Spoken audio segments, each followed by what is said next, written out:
Directly घरी परत way to Mumbai. मित्रांनो निघालेलो आम्ही शिर्डी टू मुंबईच्या दिशेने. ॲक्च्युली शिर्डीवरून आम्ही जसा समृद्धी पकडला तेव्हा तिथे आम्हाला भेटलेलं टॉयलेट. त्याच्यानंतर आम्हाला आत्तापर्यंत 2 तास झाले आम्हाला टॉयलेट भेटलेलंच नाही आहे मध्ये. आणि खूप हे वाटतं आता इथे भेटलं आम्हाला. जस्ट टोल क्रॉस केला तर वॉशरूमची आहे इथे सुविधा. पण एवढंच वाटतं की यार 1-2 तास कोण एवढं हे करून राहील कंट्रोल करून. वॉशरूमसाठी खूप त्रास होतो आणि सुविधा पण नाही तेवढ्या पूर्ण रोडवरती. आता इथून तर इथपर्यंत तिथून पुढं तर खूपच बोलतायत विचित्र. शिर्डीच्या पुढं पण आता निघालेलो आम्ही. आता पोचलोय तर जस्ट समृद्धीचा टोल क्रॉस केलाय आणि थांबलेत आता. तिथून थांबून आता निघतो.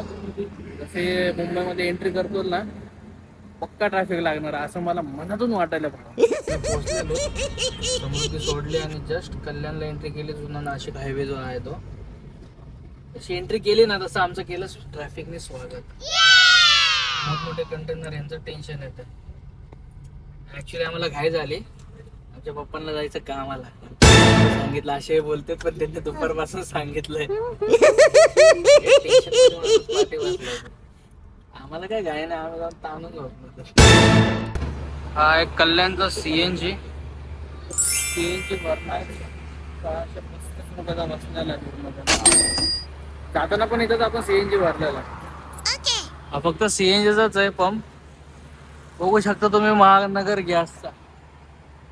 फुल झाला सीएनजी काय प्रॉब्लेम नाही. आता फुल सीएनजी झाल्यानंतर आपली गाडी डायरेक्टली फुल झाली. आता आपण टेन्शन फ्री. तुम्हाला पण माहिती आहे एकदा सीएनजी फुल झाल्यावर आपल्याला टेन्शन पूर्ण गायब होत आहे. पसरे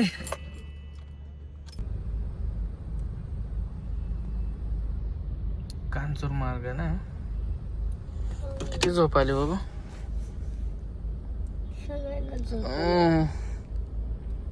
झोपपेक्षा भूक लागली. मी आलेलो मुंबईमध्ये. घरी आमच्यासाठी कोणी जेवायलाच नाही. जेवायला आलो तिथं हॉटेलला. सगळे याला आणले मी गावावर नसलो डायरेक्ट फिरायला यायचं असतं. सगळ्यांना आम्हाला भूका आलेल्या. भूका लागल्यात का नाही तुम्हाला? तुला ना याचं कॅन्सल आहे. याचं मी खायला. तुला भूक लागली ना? खूप जास्त इडली एवढा खाल्लाय. आता इथून जेवून मग घरी जायचं. घरी आता जाऊन बनवायचा कंटाळा आलेला आम्हाला म्हणून आम्ही इथंच जेवून जाणार. बाकी भावांनो ट्रॅव्हल करून खूप थकलो होतो. इथेच हा व्हिडिओ एंड करतोय. जर व्हिडिओ आवडत असेल तर नक्की शेअर सबस्क्राईब लाईक करा. जय हिंद.